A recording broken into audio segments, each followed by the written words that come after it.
Hello everyone, welcome back. Today I'll show you how to change payment icons on your Shopify store to reflect the payment methods you currently support. First, log into your Shopify admin and head to the dashboard. On the left-hand side, click Settings and then select Payments. Next, find the payment method you want to update. For example, if you want to replace PayPal, click on it and then deactivate it. Don't worry, you can always reactivate or replace it anytime. After deactivating, click Add Payment Method.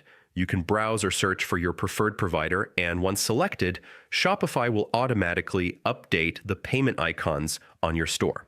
Follow the on-screen instructions to complete the setup, and that's it. Your Shopify store now shows the correct payment icons, giving your customers a smoother checkout experience. Thanks for watching.